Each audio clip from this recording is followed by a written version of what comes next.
Welcome back to the Shard of Opportunity! I've been here the whole time. Oh, man.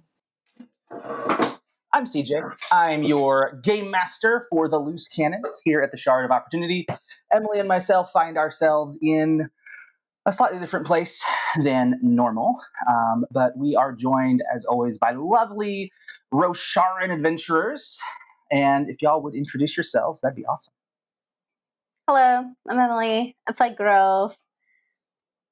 And I always forget what to say. Do you eat horns? I do. I eat horns. I feel like every single intro is a little awkward. But you guys always make something cool out of it. She makes intros awkward. No, she makes them fun, and then I feel like I have to... I bring the fun in. I've been on a... Anyway. Yar. What be your name, guard? Guard. I'm Doug, and I play Nakal. And I'm Chris. I play Bryn, and I always know exactly what to say, which is nothing.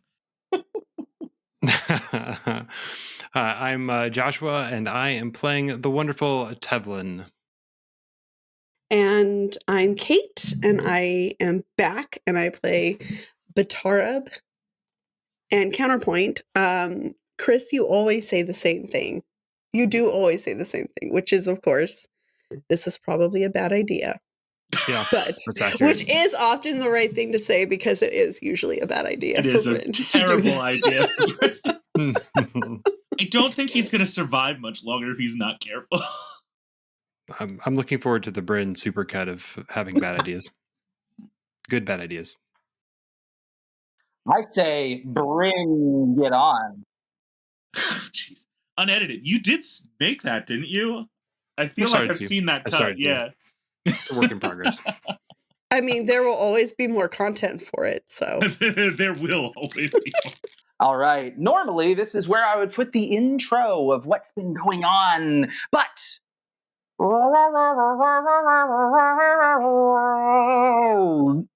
We had some technical difficulties last episode, and we lost our lovely Batarab as she was intricately working upon the statue mechanism with the symbols life, death, strength, before, weakness, journey. What could the puzzle possibly be?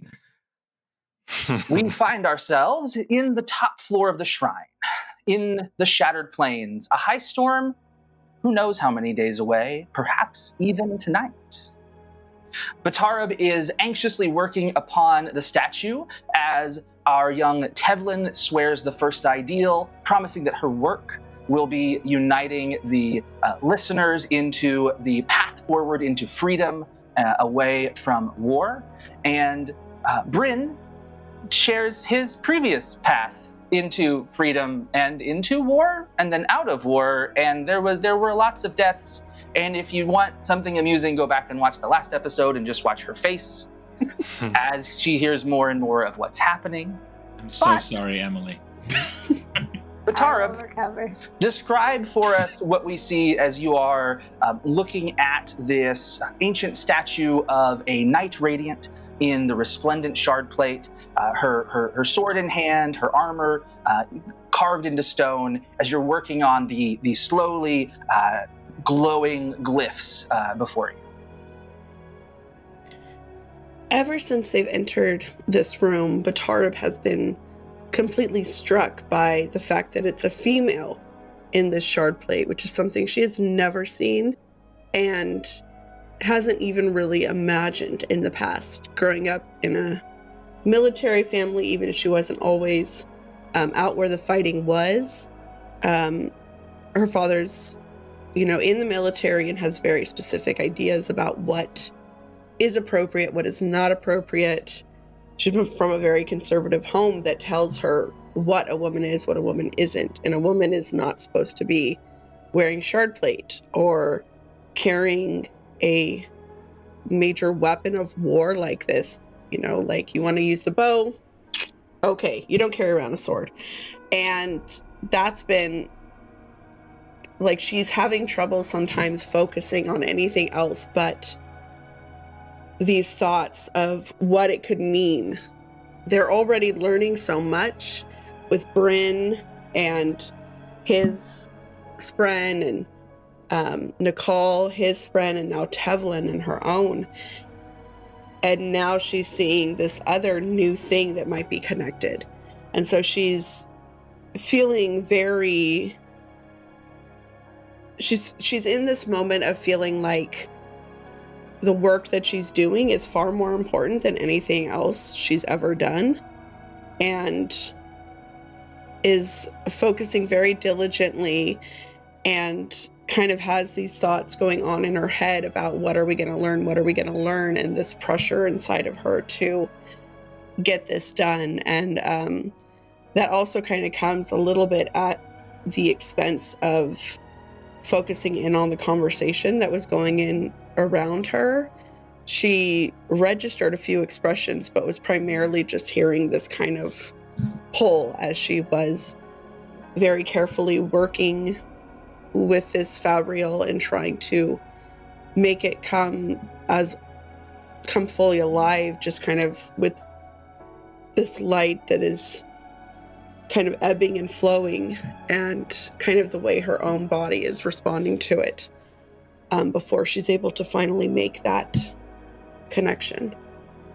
As you're tracing the glyphs, you're finding that there's a almost impression in your mind that the glyph for life, ancient as it is, but you can recognize it still.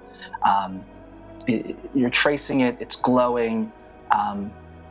You see the impression of the glyph in your mind's eye, and as you do so, you are back on the cliff, and you see the listeners in the cave about to be discovered.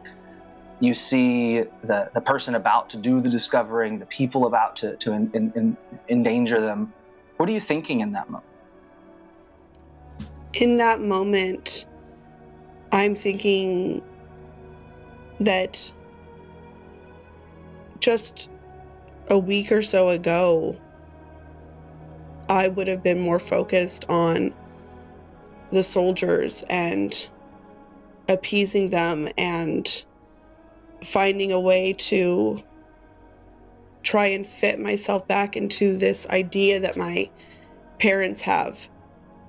But with these people who are now dependent upon me ensuring their safety, with these soldiers having come looking for me, I know that I have to find a way to defend them more than to save myself, because I have put them in this situation.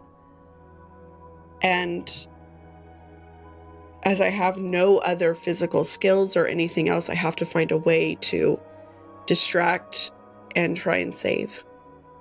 If I can cut in for one moment, there was a moment when Tevlin was mostly doing her own thing, but she kind of looked over to what her cousin was up to. And I think that she sees Batarab's determination and focus and interest in what she's doing. It really warmed her heart in that moment to see her that focus. But as you're thinking on this, as you can feel your cousin's eyes upon you, the stone almost seems to ripple slightly. The glyph is almost like there's a double image where there's the glyph in the stone, it's glowing, and then there's a black shadow almost outlining the glyph as well. And as you're thinking about rushing forward to save the listeners, to try to create a distraction, your hand drifts downward as the shadow of the glyph follows towards the word before, life, before, down to death. And you feel it, that shadow kind of the image of the glyph on the stone reaching towards strength. And you notice that life and death have begun to glow faintly with a soft violet glow. What do you do? So you said I'm feeling a pull towards strength now? Mm-hmm. So I'll kind of start repeating in my head to the pulsation, life before death, and set my hand on the strength and kind of pause there for a moment, just holding my hand there and seeing if I feel any other direction or reverberation from strength as well. Yeah, as your hand is moving across, similar to life, you've received kind of this mental impression of the glyph of life and death. You feel as though you could draw it easily from having touched it in this way. You find yourself back in the mansion where we began our adventure. You realize that Tevlin is gone, and you're contemplating, am I going to go after her? Or am I going to stay here and ask for help, ask someone else to go after her, do something, send Nakal? What is it that drives you to go out after her in that moment? In that moment, Batarab is thinking about Tevlin and Grove and how strong they are and independent, and how they are making their own choices. And even though her parents are trying to already kind of keep Tevlin into this idea that they have always pushed onto Batarab, she's seeing that Tevlin is not afraid. Tevlin is not depending on her elders to give her guidance. And even though she's assuming she's still going to be back by the end of the night, she wants to go out and see if she has her own bravery inside of her, to not just send Nakal, but to go with Nakal and to find Tevlin and try and show her own strength in being able to make her make the right choice. Whether or not it would be successful in the end. It's been a journey to this destination, that's for sure. We're not there yet, Nakal. Oh, sorry. Calm down. You find that and remember that inner strength, that choosing the path of strength, even admiring the strength of others, like seeing that strength in other people and believing that you can find it and see it and admit it in yourself. As your hand moves from strength before over to weakness, that shadow upon the stone, going a little bit more dark, a little bit more vibrant, not quite fully three-dimensional, but almost like to borrow a non-metaphor, 2.5-dimensional. It's just barely almost there. You see before you destination and journey, the two remaining glyphs that are not lit up. And you think back to that moment when the guards are there and they're saying, you got to come home. We're going to bring everybody back home. And you know that what's most important to you, right, is this protection, is this safety. Like at core in your being is, I want Tevlin and Grove and all of these wonderful people to be safe. And then if you were just to go back, you'd reach that destination, you'd be safe. What is it that pulls Batarab into the letter, the deception, to make her parents leave them alone, and to go on this very different journey, this much harder journey towards finding safety for yourself, and now for the listeners as well?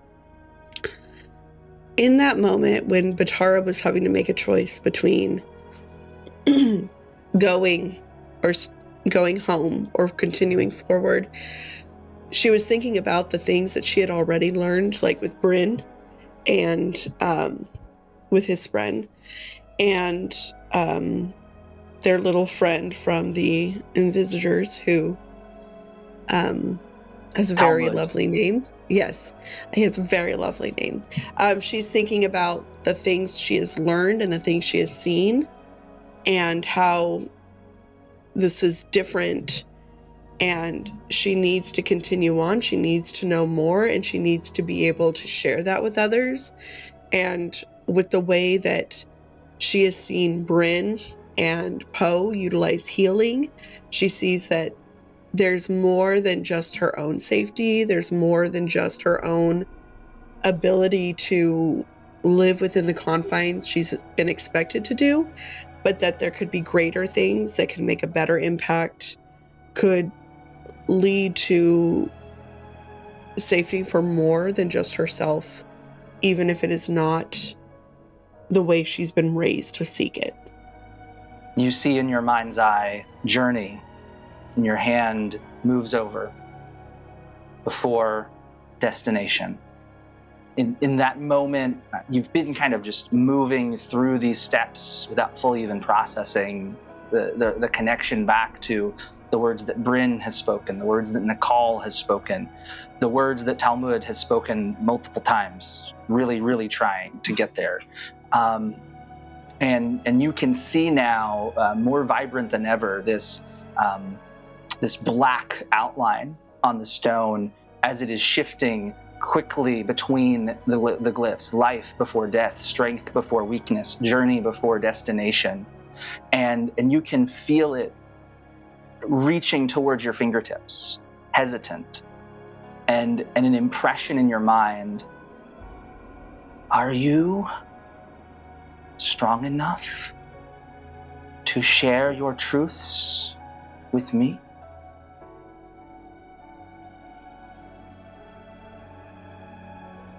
That definitely gives her pause. If she were to look around, would she see anything, or is it just audible? It is, there's no change other than the black outline of the glyph that is now moved from 2.5 to perhaps 2.75 dimensional upon the stone, as it's writhing, shifting, and going back and forth. Life before death, strength between the different glyphs, just constantly changing. And you can see that writhing is inching closer and closer towards your finger on the stone, but it seems to pause, waiting for your answer. So Batarab is going to look at this writhing, almost three-dimensional shape. 2.95 even. There we go. Kind of stretch her fingers towards it without giving a response at this moment to see if it has any sort of reaction. It shivers back ever so slightly. You must be sure. Are you ready? What if I'm not? She whispers. If you are sure, then you are ready. And if you are not, then you are not. Yes. And she'll kind of look at the others who all have a friend with them, save Emily, or save Grove. And she's wondering... Fine. She's fine. Yeah, that's true.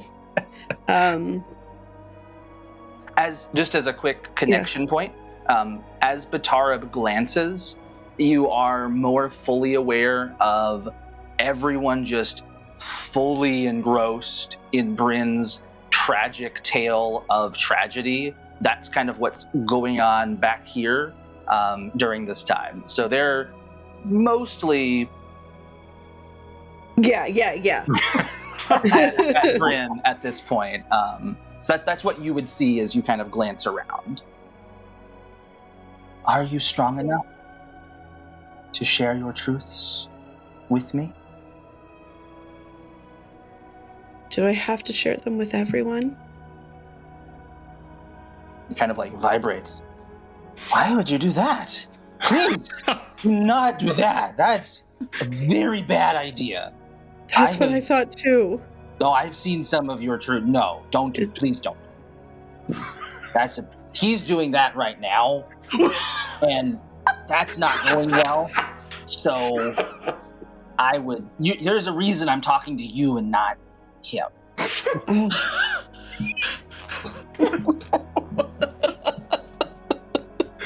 Oh my A little goodness. sassy and judgmental. I like it.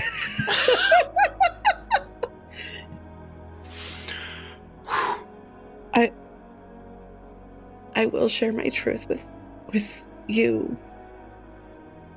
What is your name? Yes! And it crawls up onto your sleeve and is now just a pattern upon you. And this humming, that sound that is emanating out of the spren thrills with acceptance as a implosion bit of an implosion and then explosion of light fills you from the spiritual realm and increases the brilliance in the cavern, and finds yourself activating the fabrial within the statue, the glyph puzzle that was left behind by someone many years ago. And as it does so, that light shines outward, and we find ourselves in the spot we ended last episode, in darkness. You cannot see, you cannot taste. All of your senses have abandoned you. The first thing that returns to you is your smell. You can smell burning blood, bodies on fire, carapace, flesh, things that you didn't even know could burn. Next is the screams. Masculine, feminine, young, old, even something, the closest you can compare it to is a chasm fiend, screeching in pain in the distance. You can hear thunder crackling, and then red lightning illuminates your eyes. And you find yourself standing on a battlefield. You can feel the air around you is muggy, with heat from explosions in the distance, lightning that has struck the ground. You can see red lightning crackling all around. You are looking upon, you realize, Kholinar, the capital city of Alethkar, and it is in ruins. You can see you're up on kind of a higher hill. You can see in the distance just dozens upon dozens of warriors, some that appear to be like the Parshendi, some human, and they are just slaughtering each other. But you can tell that the humans are losing. The next thing that you see, the last thing you saw last episode, is a giant stone-like figure raising its fist and slamming down towards you. What do you do? Is What do this you all feel? of us What or do you- just Cate? This is everyone. Sorry, that the you was collective. We are back to where you collectively were at the end of last episode. You can see each other around you. You've got the party as well as... oh, I forgot one thing. Our blind boy can see. He's like, oh my gosh, I can see! This is amazing! I knew I was here to fight for the Tranquiline Halls. Let's do it! And Talmud is there. He's quite confused, concerned. Khani is there as well. Captain Selenar, thankfully, did not get pulled through. He's still outside the shrine. Brightness Matal is kind of off in the distance. Her and her associate, her ward, are looking around a bit confused. Cloudpuff is there with you, but looking significantly older. Ooh. This is a fully grown Cloudpuff. My baby. Oh. You find yourself astride her shoulders. Yes. Ooh. And who responds first? There's this giant figure slamming its fist down. We'll say that it's slamming its fist down towards Tevlin. Reactions. I have a question. Since Yes. Cloud Puff is bigger, Yes. do we notice anything different about ourselves? In the way of a vision. In the way of the spiritual, Mhm. is this a projection of a possibility? Yeah, I think that Bryn, as you are pondering this, you wonder, and you try. You kind of just see, like, what happens? And as you do so, you feel gleaming shard plate lock into place around your body, and you, using abrasion, describe for us what you do to get Tevlin out of the way.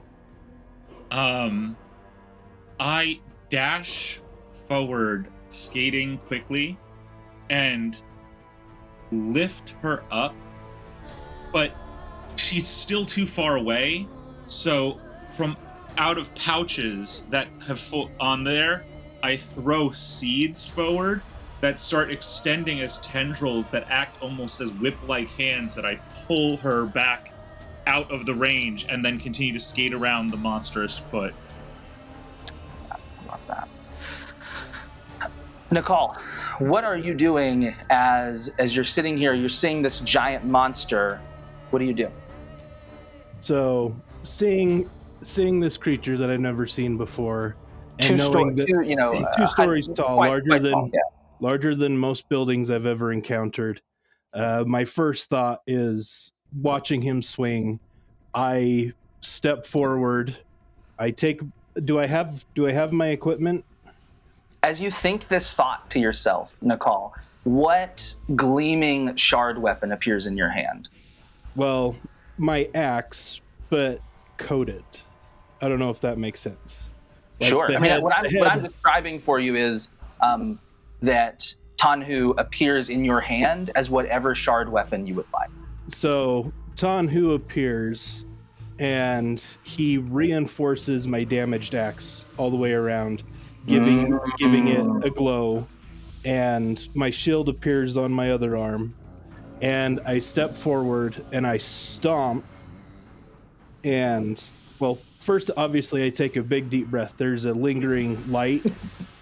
And sure. There's plenty of stormlight to. And I stomp on the ground, and on either side of me around my companions, I raise, 16-foot tall walls. Yeah. As I stand between those walls and this creature, I prepare to do whatever I can to stop it. So me and Tanhu communicating back and forth are like, this is going to be one hell of a fight, bud. Tevlin, you can sense within yourself this power to reach out to either the stone of Roshar or to transportation, this instantaneous movement between realms and between places. What do you do in this moment to reach out and respond to the Thunderclast? Tevlin is thinking of, fresh on her mind is the room we were in and this statue of the Shardbearer, and then also the statue that I think Nakal basically like summoned, that was kind of like the stone like appeared in the shape of whatever, of some figures, and that's in her mind. And so she wants to like make a giant statue of a Shardbearer that kind of stands up in front of this thing. I don't know that it's not like she can. I'm not imagining that I have the ability to like make it fight. Sure. But if nothing else, is like a distraction or an obstacle of some kind. I'll pitch it to you that as you reach out with the stormlight, you drive your hands down towards the stones of Roshar. You sense within them a rebellion against this evil. This is an unwelcome presence. This is an invader to the land. Even as you sense that, you sense a little bit of irony from the stone, that it is thinking of the enemy as an invader in this moment, but it joins with you. It recognizes your passion. You even find yourself attuning to the rhythm of Roshar with the stone, and it forms up into this giant stone shard bearer with just enough give at the bottom that it goes crashing into the Thunderclass, knocking them back. It roars. You can just see within the red light of its eyes the rage that fills it, the passion, the hatred driving it forward. Batarab, its eyes lock upon Brightness Matal, and it takes a thundering step towards where it thinks that they are. You sense within you the power to either attack in some way with transformation, or to distract, to disguise, to deceive with illumination. What do you do? I gotta remember my 10 essences. I had something else in mind, Basic. Tell me the vibe. I got it. We're in vibe land right now. So Bryn's over here making seeds that grab the thunder, or that grab Tevlin out of the way. Like originally when Tevlin created the statue, Batarab was going to illuminate it so that it also. So I think she will use that. Yeah. Well, she will use that imagery and clothe herself in it and move forward to try and distract the Thunderclast. Yeah. So Batarab, as you breathe in, you sense your new friend kind of swirling around you, forming into some sort of shard weapon, clad in your shard plate. You step forward, but a giant version of you illuminates up above. The Thunderclast is so focused on that it doesn't see you running forward as you're able to take your weapon through one of the legs, and it roars.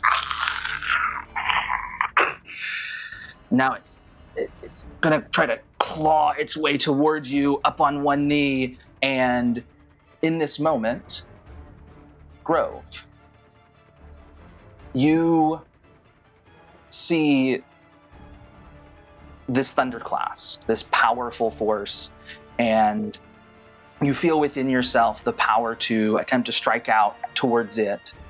But you also sense off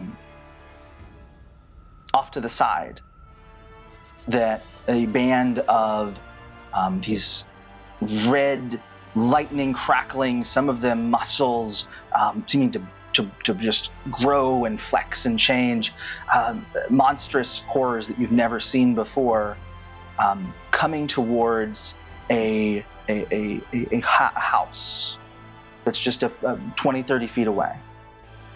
You can hear cries from within. What do you do? I'm going to, it's Cloud Puff, and we're going to run over to the house. As you do so, you can feel your father's voice echoing back through your mind from back when you spoke with him in Shadesmar.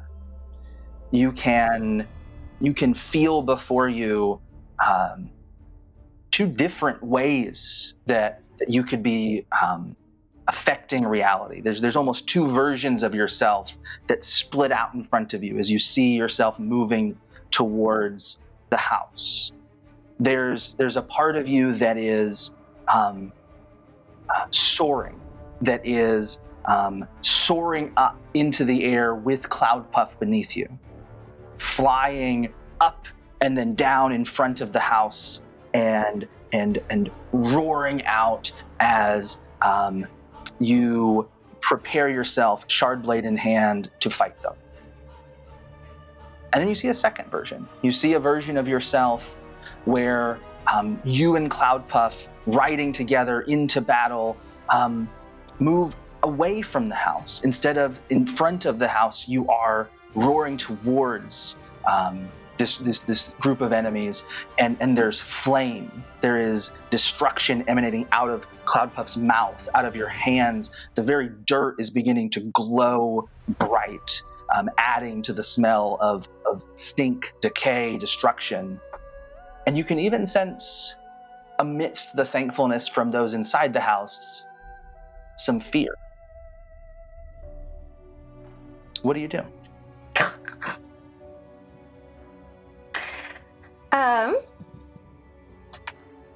I am. No pressure. I know, right? This is the moment. It's only a possibility. That's true. That's true. We're not committing. This moment contains all moments, as one of my favorite authors once said.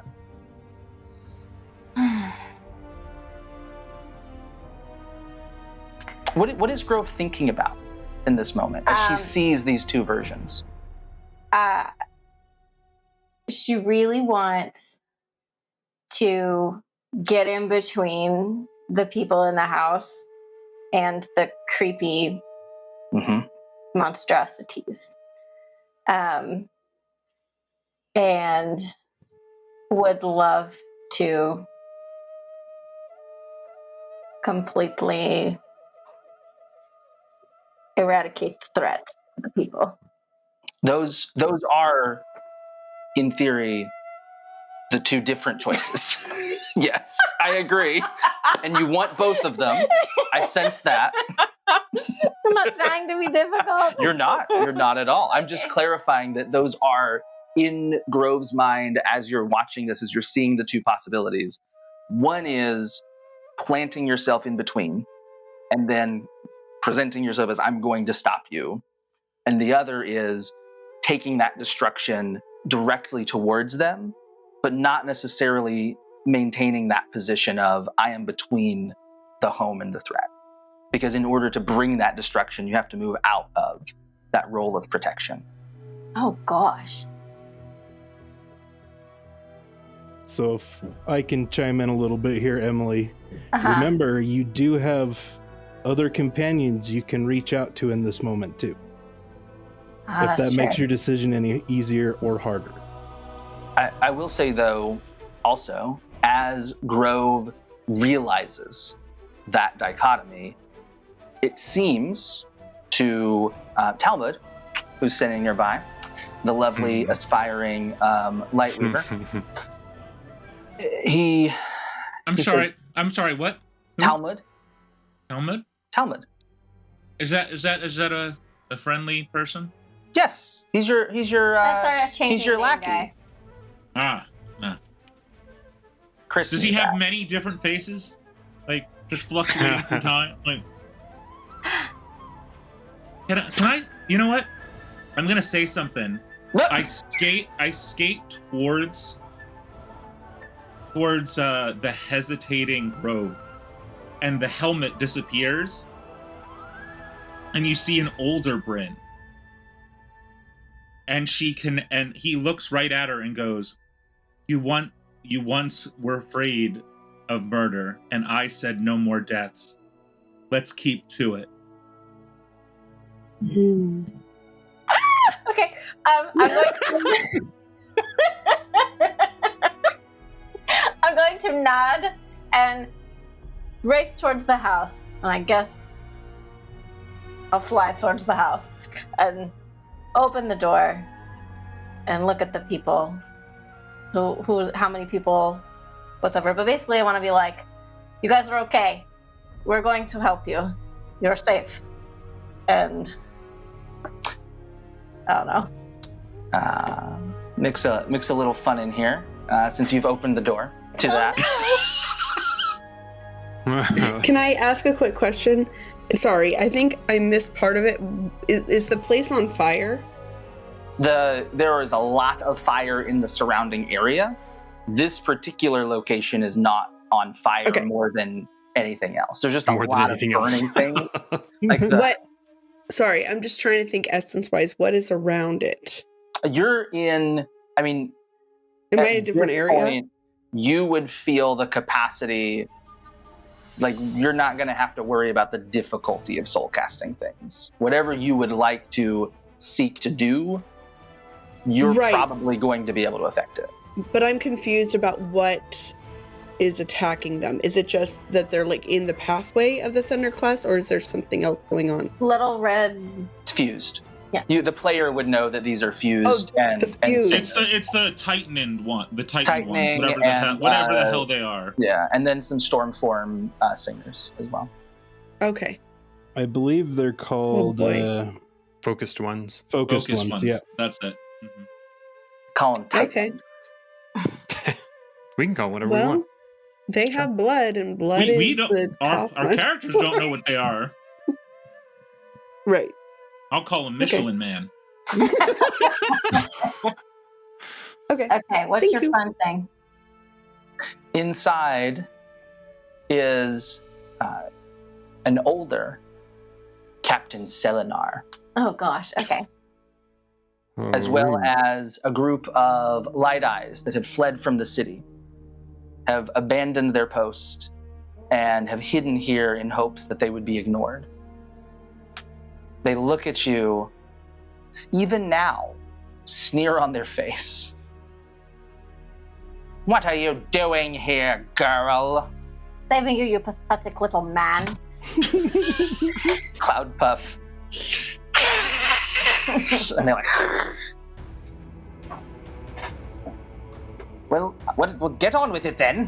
Why are you sitting here talking to us? Jeez. All right. No, Tevlin well, would say screw that. yeah.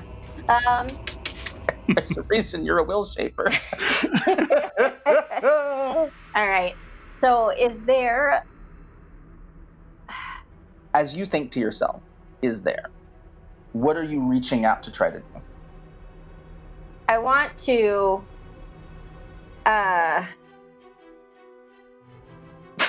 This makes no sense, but I want to shove them in the ground. But hide them is what I'm I want to remove them out of the way before turning back to the people who are coming. Okay. I don't know. You find in your hand, let's call it a glowing shard weapon. This is a technique that you have practiced many times before. Okay. Is Horn Ether secret. Use the Horn Ether secret, Grove! Okay. And so you swiftly and expertly create a 20-foot deep square, and then use gravitation to send that 20-foot square flying up into the air away, and then suck them down into it. And now they are in a 20-foot deep hole, safe. Excellent.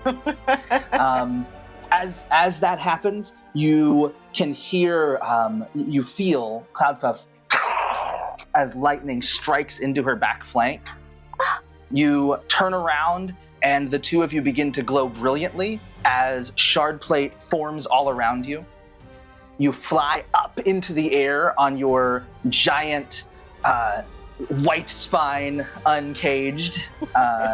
Uncaged from the ground, our white spine is in this moment. Oh, yes. And you begin to just slam into the fused and the singers and prevent them from reaching the cowering Light Eyes below.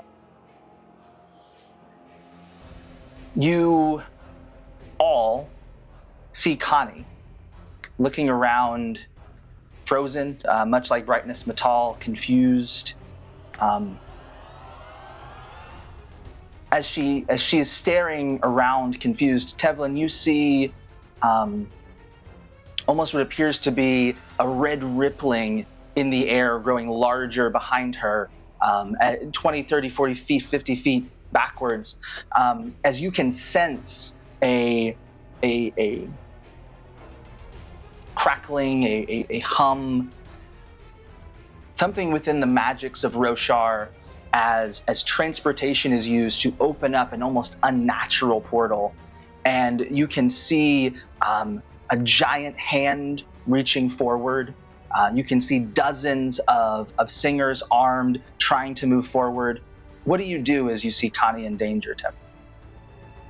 She's in danger. It's Oh yeah, hostile. they're like, I mean, they're like, they got a second, but she's just taking everything in and unaware of the portal that has opened behind her, the temporary oath gate. Okay. Tevlin is going to scream Connie's name, Connie, and charge kind of forward, and she wants to make a shield of rock from the ground to protect her from what she sees coming. Excellent. As you do, that rock rises up just behind her, and as she comes to herself, something instinctively within her activates. She breathes inward, she glows brightly, and suddenly she's standing next to you. Tevlin, what is this? What is happening? Tevlin, What did you just do? To be clear, you didn't. to be perfectly clear, Tevlin did not bring Khani over to you. Just as a quick aside. But go ahead. What did you do? Tevlin is going to grab her hand and say, I have absolutely no idea what's going on right now. But you are in danger, and I don't know, I thought to protect you. Yes, it seems as though you spoke with the stones of Roshar. I saw the giant stone that you created. Was amazing. And your friends with their powers, and I don't understand what's happening here. I'm sorry, was she also glowing? Yes, you did see her intake breath begin to glow, and then a kind of a purplish violet light, and then she was standing next to you after having disappeared. You seem to be glowing yourself, and she kind of holds up some storm at Khani, I think. And what do you make of this place? I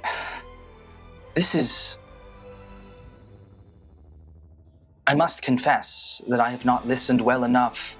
And she attunes to this rhythm that expresses confusion, that expresses regret.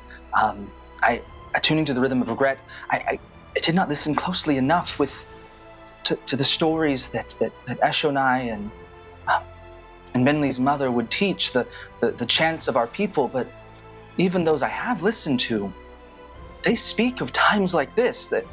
Is this a time long ago? Is this the fight of my people and your people? Can I make an observation of maybe Kolinar? Like, would there be something about the city or anything in general? Sure. What comes to mind that might indicate like this is not something that would be passed? Yeah, I like that. You recognize several now fallen over structures that were, in fact, we'll back it up even further. You recognize a portion of Kolinar that was an addition that Gavilar ordered. So some kind of soul cast structure or extension of the wall that was only present within the last 20 years or so. And so you would know that this must be not a vision of the past, but a possible vision of the future. Tevlin will gesture and say, "This cannot be the past. This is the present, the future, maybe." We ran from this. We chose to lock ourselves away, and then something locked our brothers and sisters away forever. Something terrible that even we do not understand, the Parshman that you know. But you say that I am glowing. I seem to have appeared here suddenly, and yet I have my form is my own. I have not changed. In the stories, in the songs, it is forms of power that give us abilities, that give us the powers of our old gods. I don't understand how this could be possible. As she says that, there's a glowing hum from within your chest, Tevlin, as light faintly attempts to interact with this vision, and you can see a reciprocal glow within Khani's gem heart, beating to the rhythm of exaltation, of joy at this possibility for the both of you. Tevlin, what do you have within your chest? Hope. Khani, the past I understand. The past has darkness and light. But the future, we make it. As you say that, Khani seems to... Are you saying that you and your friends, we listeners, might also be radiant? I don't see why not. And as you're having this conversation, as that word hope echoes through, we've got Batarab continuing to distract the Thunderclast as she and Nakal are using massive efforts of stone and shield and blocking and attacking. You can even see Talmud. He's done something. Varda has lashed out with a giant fireball at the head of the Thunderclass. So Grove, what are you've beaten back these massive hulking red and black figures. You notice, even though as you strike through them, that they're able to almost kind of heal back from these injuries, but they are enticed to continue to lash themselves towards you and to attack. What do you do? What are you thinking about?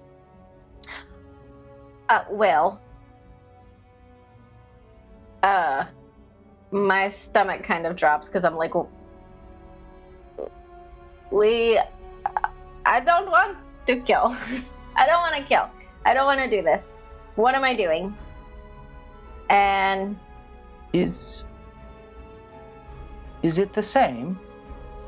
Oh, is like time slowing down, or are people still trying to come at me?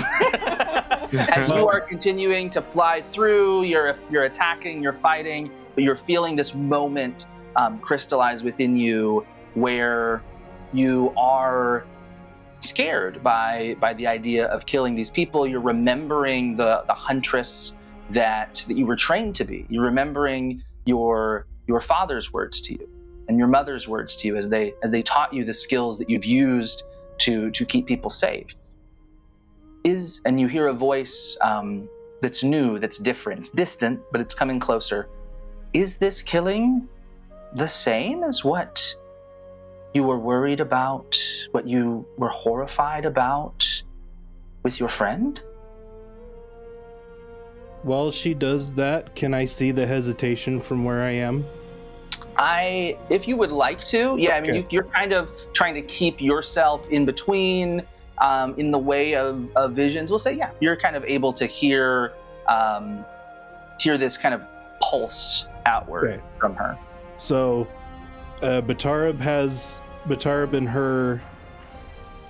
is dealing with the Thunderclast, keeping it distracted. I'm going to notice that Grove is hesitating. She isn't fully committed to this fight. I am going to start running and know that I'm not going to be fast enough. I'm going to feel the shard plate form around me, and I am going to close that distance and I'm going to put myself between her and the rubber band man, the Michelin man, whatever we're calling him right now. The focused one is what it is. But I'm going to shout using the armor to make my voice carry further. I'm going to be Grove, now is not the time for hesitation. Decisions have consequences, regardless of when and where we are. How we choose to act now in the face of those that need to be protected is something that cannot be underestimated. And I'm going to raise another wall on one side of me to kind of keep these focused ones back while I see she's clearly hesitating. Okay. You can feel this moment now giving you a bit of a breath. Cloudpuff nuzzling into you. You can feel within her, within the rhythms that even she is able to kind of intone. Am I bad? I don't think those are connected. And you can almost see this image within your mind of her giant teeth and her massive claws. Wait, what? Cloudpuff. Cloudpuff is talking? Yeah. Cloudpuff Okay. is intoning to you Oh my in goodness. similarity my to rhythms of Roshar and things. baby. No. It's not words, but you can sense this. She senses within you your disgust, your revulsion towards using your shard blade to kill. And you can see her looking at her own claws, her own teeth. I'm going to hug her, like wrap my arms around her neck. There you go. And of course not. You can't quite get your arms all the way. He's like this. It's not Yeah. quite like that. Of course not. You are not bad. You're not. No. You're wonderful. And even as you're thinking about this, you can see again both paths open before you. The path that was standing and protecting, and the path that fears power and fears what power will do without proper responsibility. What do you do?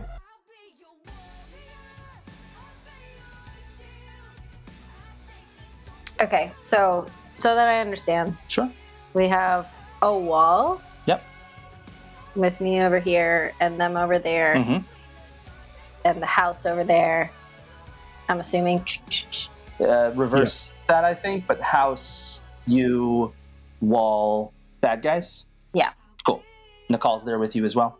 Okay. You can hear the enemy pounding at the wall, trying to get through the stone. Okay. I'm not sure Grove is mature enough to distinguish between, like, an okay death and a not okay death. Sure. So, does the wall look secure? Like they can go around it, I guess. Ugh. It is not an infinite Stupid wall. people. And even as you think that thought to yourself, you do see a single fist punch through the rock. Okay.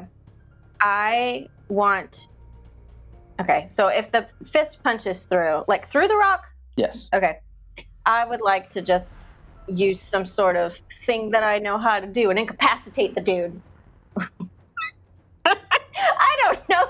Get him stuck in the wall or something. I don't know. Sure. Okay. Yeah. I like that.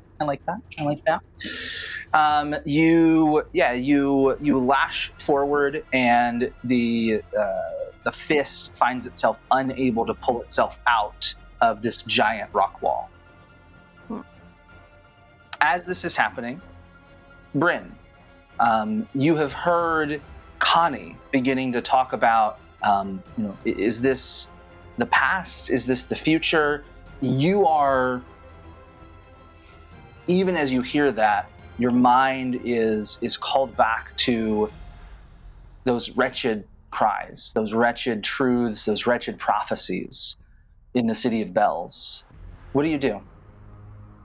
I think Bryn initially just was in a state of protect, dodge, do his medicine, and moving around without realizing he was in full radiant power. Like, he was just, I can do it now, so let's do it. Like, get people safe. And then he's realizing, wait, that none of this makes sense. And taking it in now, he skates up to Tevlin and Khani and looks and says, I heard a bit of the tail end of that. I believe this is what I was afraid of. The secrets that we pulled from dying men. This is what Jalin died to try and protect, and my oath to come and save his people who would be ignored, people who would be left behind because they were uninformed of what was to come. This is what happens if we can't get to your people on time. Power, yes. Beauty, yes. But destruction. Far worse than anything I have ever done. Worse than anything you would ever wish upon your people or mine. And I say it and I realize I'm literally vibrating my own armor to the rhythm of, like, insistence.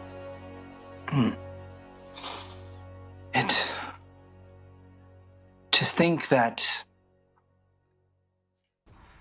the songs are true, and that what was spoken of was warned of, that you were warned of this as well. This is a terrible future. We must unite to stop this. In that moment, Tevlin, Khani, and Bryn, you see before you an older figure. He appears almost out of nowhere in front of you, and with a bit of a sad smile on his face. And next to him, there is a fully grown singer woman that you do not recognize, red and white skin, marbled, and she's in a form that neither Khani nor you, Bryn, would recognize among the modern listeners. And they begin to speak to you, but before they can, and pulling back out of this moment, Grove, you've been sitting here. You've frozen the fist in place. You and Cloudpuff are struggling between this idea of what you might be, what you are, what does it mean to protect? What does it mean to have the power to destroy? What are you thinking about in this moment? Grove is getting angry, and she's getting like angry tears in her eyes because this is all confusing, and because it's confusing, it's stupid. As that happens, as those tears are falling down, you would notice, just barely out of the corner of your vision, Nakal, you would see, kind of as you're standing there as well, that some of the tears are floating up above your head, off of you, and some of them are kind of sizzling into to gas as they are forming on your cheek. Okay.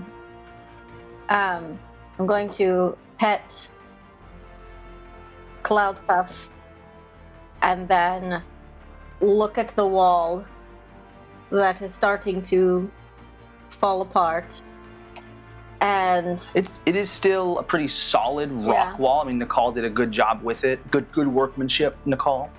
2 thumbs up, 10 stars on Rochar's version of Google.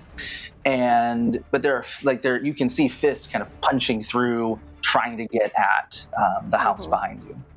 okay.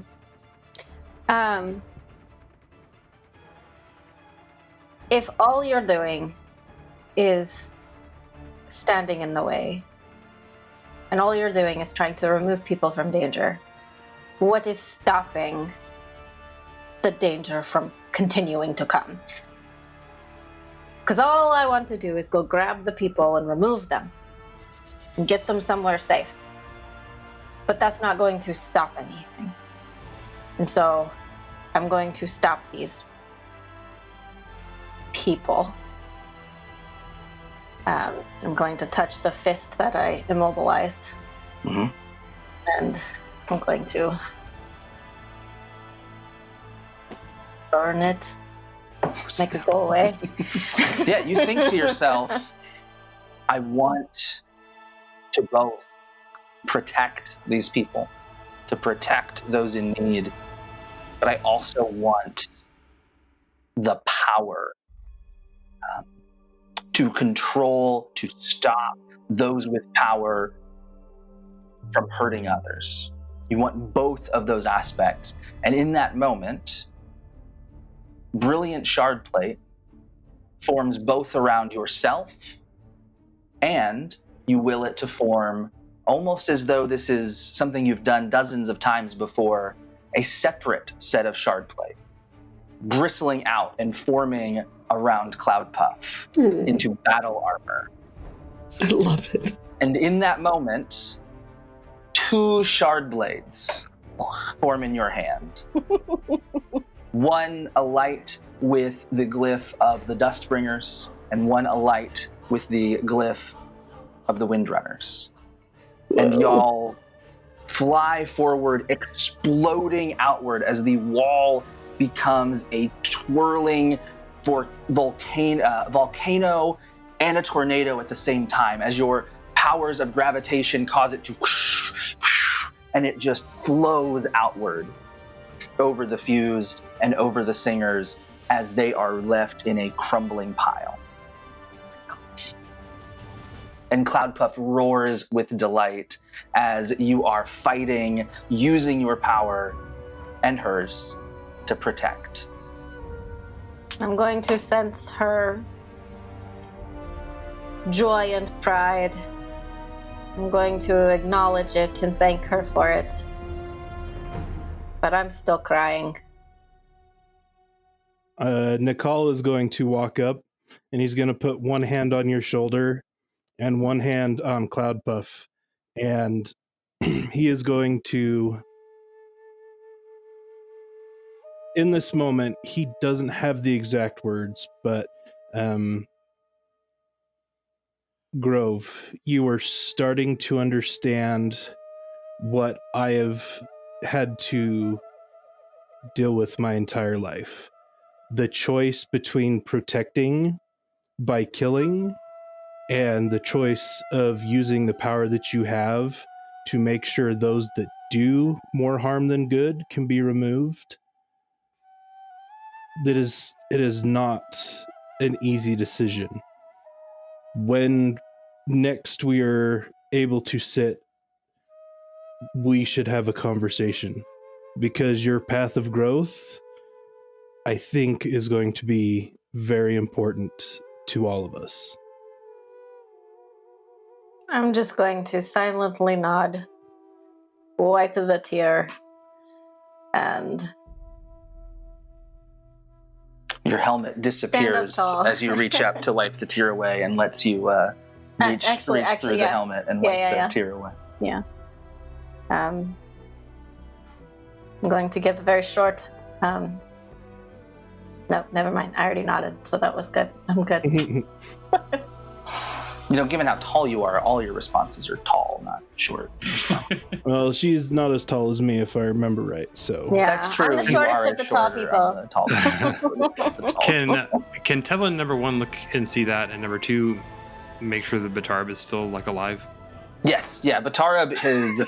I assume she's fighting. A lot of this has been happening almost simultaneously. So Batarab has been maintaining the illusion, creating the distraction, continuing to keep that Thunderclast away from Matal and away from the ward and Varda and Talmud continuing to fight alongside.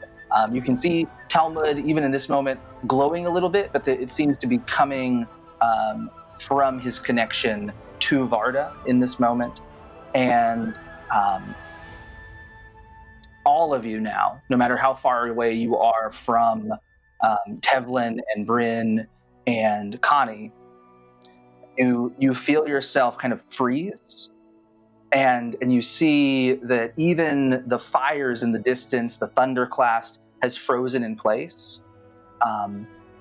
And then before you are the two figures I described earlier, kind of an older gentleman in long robes and a listener woman in a form that you do not recognize. The true desolation is coming. The night of sorrows. I have a plan that may avert it, that may make this future impossible. But we leave this message in case it fails. We leave this promise for Roshar. He pauses, and the listener woman, the singer woman steps forward. There will be sacrifices that we make.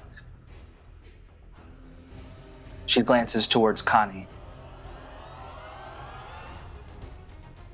Our people will go into hiding, will flee, will abandon our capacity, but we will remember songs to remind ourselves of this danger. Because my brethren must be stopped from destroying Roshar. Melishi promises me that this path could lead to Roshar's salvation. It is the only one that I see. Melishi steps forward. But if we fail, if he finds a way to return, if he finds a way to bring these forms of power once again, you who have found this vision may be all that stands between Roshar and destruction. Blackness. And as you look around, there's a sense of disorientation. And the first thing that you can smell is the scent of rain. You can hear crashing above you the sound of a high storm passing overhead. And you see yourselves returned to your present day forms. Are we in the same places that we...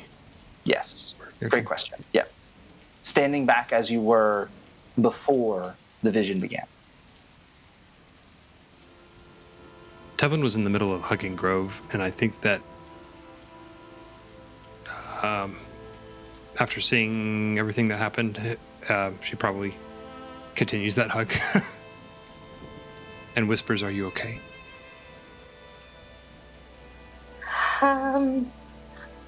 Tears do still stain your cheeks, Grove. I don't know. Are you okay? I'm okay. Cloudpuff nuzzles you from the side. Then I probably will be okay. As you're thinking about this vision, Grove, is it one that you wish to come true? Yourself within it. Do you find yourself drawn towards that version of yourself? Yes. Where will you find the strength as you move forward?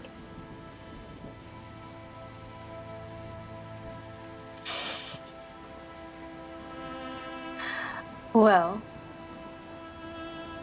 I don't know right now that I'm okay. Or I know right now that I'm not okay. But like I just told Tevlin, she's okay. And so I know with her,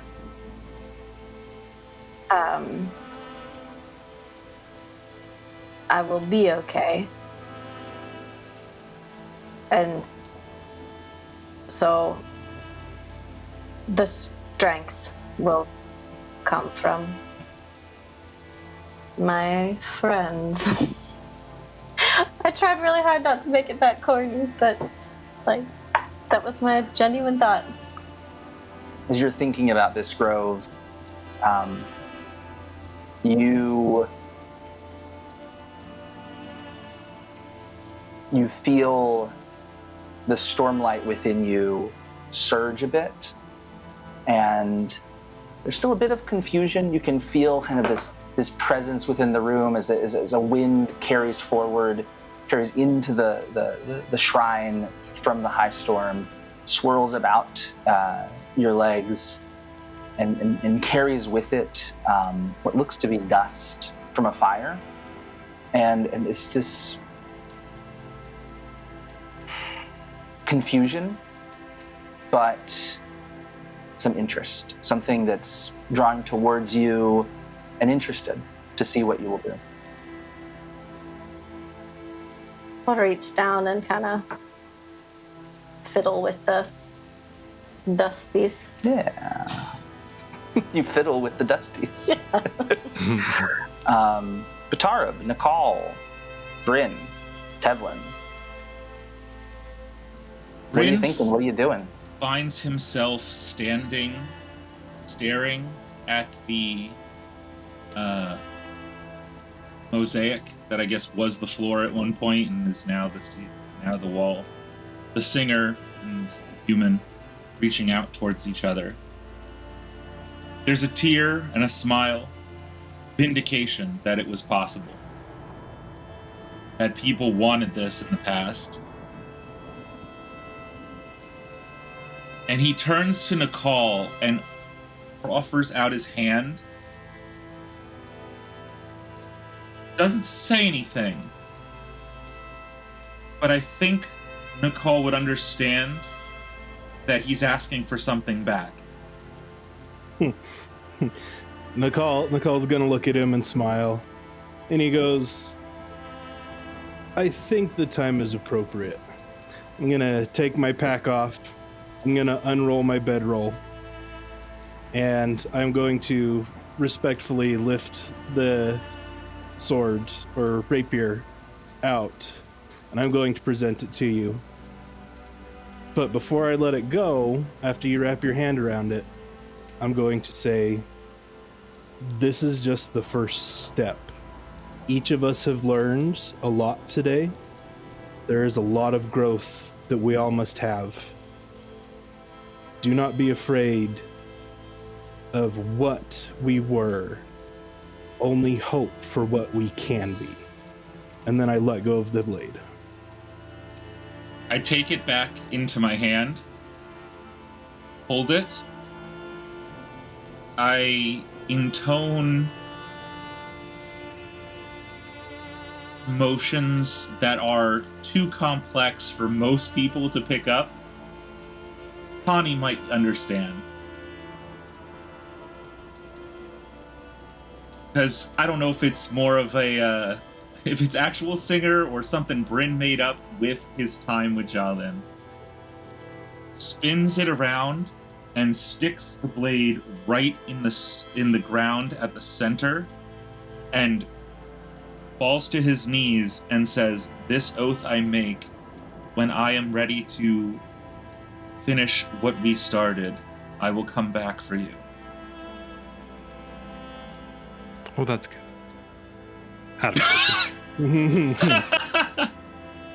Is Batarab still on her knees at this point? She's on her butt. she's knocked over a little bit after all of this, and just staring up at the statue. I'm going to walk over, I'm going to hold out my hand to you, Batarab, and I'm going to say, I know you have doubted yourself in the past because of what your parents have said, but what I have seen in the last 2 days proves to me that you are ready to become more than what you see yourself as. She'll definitely be kind of, I mean, she's still pretty overwhelmed, and she would like kind of very hesitantly take his hand and stand up, not because of him, but because she's still like pretty overwhelmed, and stand up and thank him, and be kind of looking around, like trying to make sure that everyone had like a similar experience as she did. Because like she's still she's flexing her hand because she's missing the feel of that blade that she was just cutting down things with, and looking from her hand like to the statue.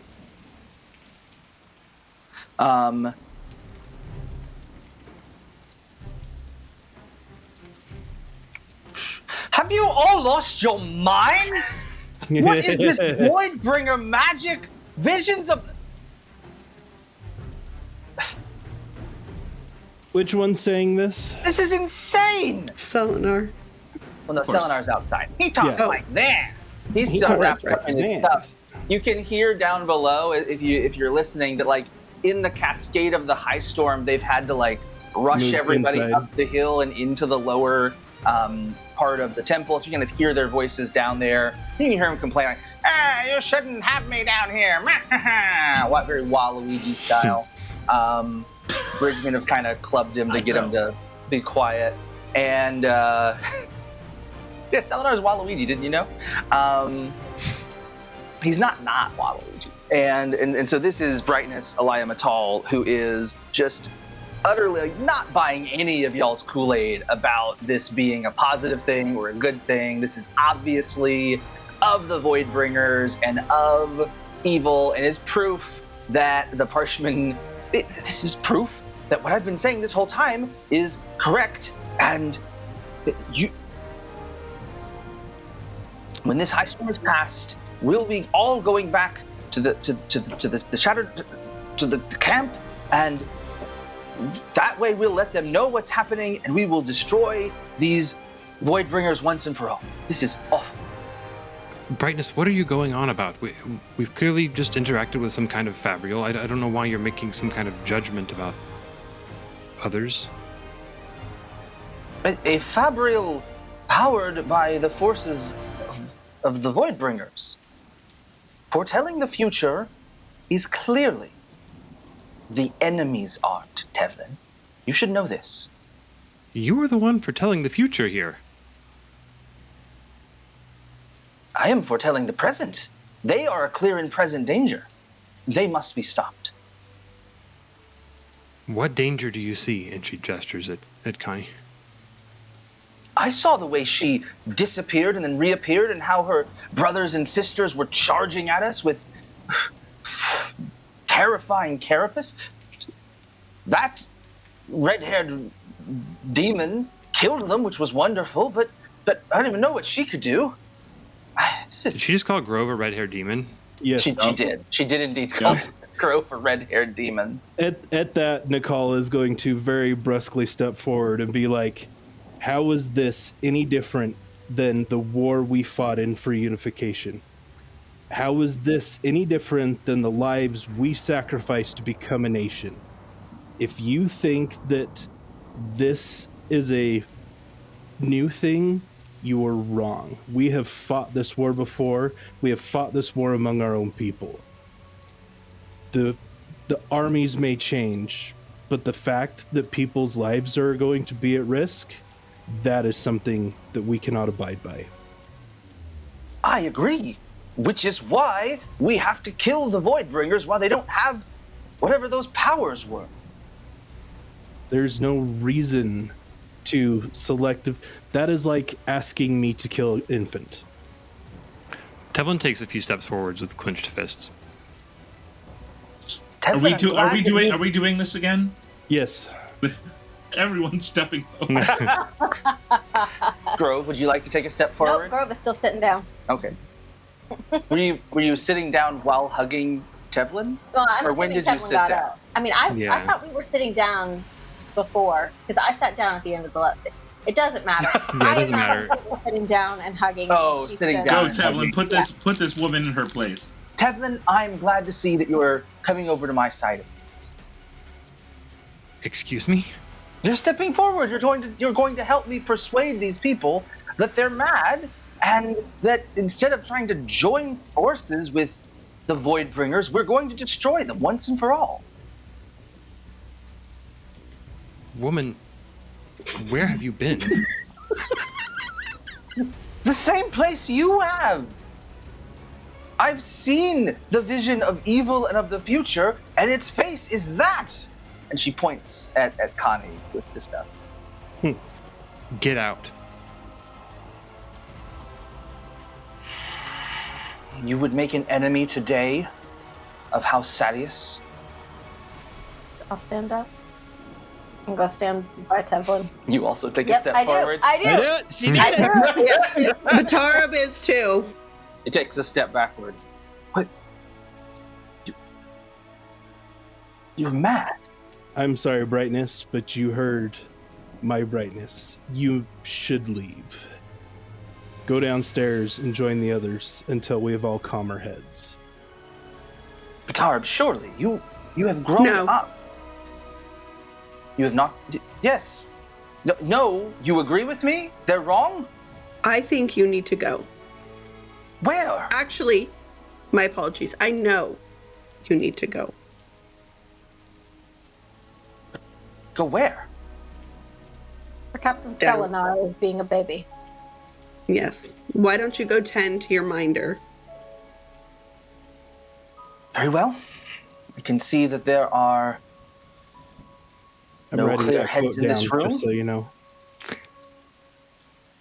Do not think that you will be welcome back in the war camps after this side that you have chosen. I We already didn't want to go was quite. back. I don't think you speak for all of the war camps. Yes, I you know. did say that we would be making an enemy of House Sadius. But in any case, even if it were more, I'm not going to let your idea of morality affect us. We want to do something to change what we saw. Hearing Sadly. Batarab say that, Bryn gets up from kneeling and also steps forward. And he's gonna do something he has not done in a long, long time. Is it a good idea or a bad idea? You tell I me. want to parenthetically say that seeing all of these people step forward, Poe Slightly does like intimidating. form a little like foot and like takes a step forward with you. Bryn falls down to his knees in front of her and pleads. This is what I was coming to stop, but in a way that keeps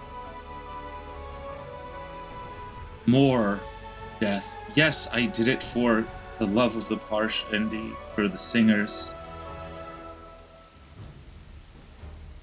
But it means less violence on your side, too. It means if we can remove the weapon without harming them, there could be peace. And he kneeling, still turns back to the thing. That could be our future. One where we build together. Don't let fear and anger, especially in a moment where you claim that the future is of the enemy. If this is of the enemy showing you what they can do, would it not stand to reason that it is to frighten you into acting rashly? To hurt them when you could heal them? Please. I beg you. And he falls down completely like... Tevlin gestures at the mural as well and says, "This was the past. If the future is any different, it will be your doing." One of you roll persuasion or leadership and add the plot die, and you have advantage. Advantage? Mm-hmm. Okay. Doc or Tevlin? Doc can do Yep. it. I'm Bryn or Tevlin? Gonna be great. I'm gonna take the I need the points. I'm going to take the complication.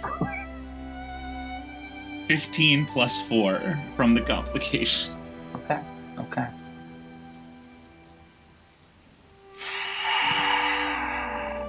I appealed for persuasion, not leadership.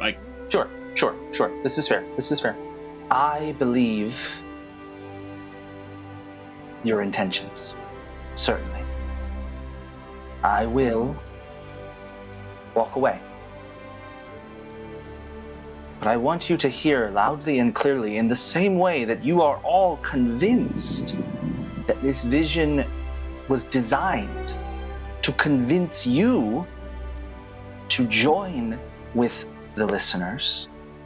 It is for that very reason that I do not believe it is a wise choice. The enemy is the one who controls visions of the future. And if he has sent you one that has beguiled you to join with our enemies, then we have nothing further to do together. I will not hide what I have heard today, but I will not add your names to the list of those who were present when I report to Sadeas. He is growing in power in the war camps. He has nearly crippled the Kholin forces after his stunt at the tower. And soon he will have the king's ear exclusively. I encourage you to reconsider having him as an ally rather an enemy. And as she walks away, she gestures towards her ward, who kind of shakes to herself, attuning to one of the rhythms of confusion, almost of the lost, in terms of just being lost herself. And you hear her say, "No, brightness. I will be remaining here with these people. I see the future that they predict, and I hope to avoid the evil and bring forth the good." Tevlin steps Matal. forward and takes her hand. Tevlin steps forward and takes her hand. Thank you. Nakal steps around behind her, supporting her against.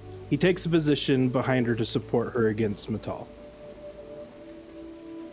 Talmud and Varda step forward as well to stand next to you.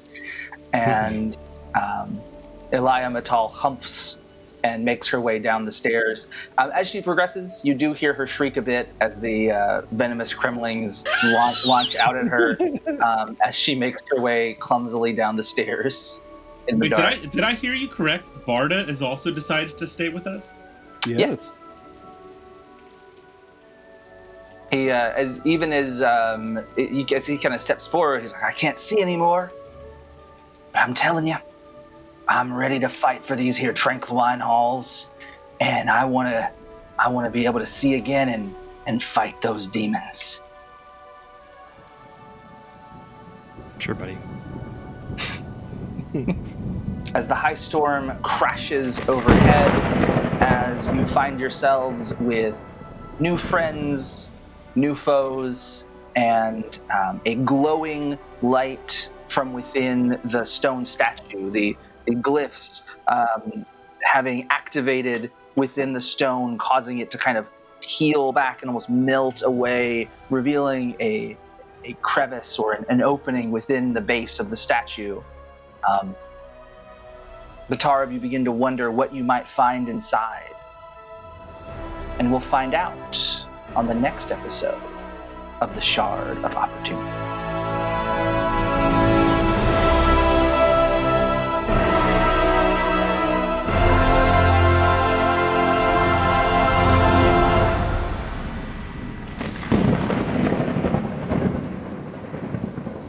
Stormfather here. Thank you for liking and subscribing to the Loose Canons. They've had a wonderful journey across Roshar. This is the end. Stormfather, you can't possibly be serious. The end of the Loose Cannons? Bryn's not even figured out half of his no! I have to do more with him. Indeed. The Tevlin and I have just begun to embrace what all we can learn about the history of Roshar and uniting the peoples of the humans and the singers. You can't tell us this is the end, Stormfather. I'm gonna be honest, guys. I'm not 100% convinced Grove knows I exist. You're telling me? I mean, we threw her all sorts of crazy little hints and secrets and side notes, and she's thinking all about protecting people and power and all these things. And I don't know, maybe she could figure it out if she had some more time. Let's be honest, everyone. Yes, please. The only sane people here are Nakal and Batarab, right? Absolutely. Did you see what that Bryn told everybody? I love a good lie and a good truth, but oh my goodness, that was crazy. Are you all finished? But Stormfather, I have Poe, by the way, here. I'm more of a cultivation fan, but I love your work with the high storms and going across Roshar. But me and Bryn, I wanted to go on so many more journeys. That's why I was saying this is the end of part 1 of the Loose Canons. We're entering the Weeping. Unfortunately, there will be no more high storms, no new episodes until January 8th. Enjoy your holidays and be on the lookout for some special surprises that will arrive before our next Loose Cannons episode. The end.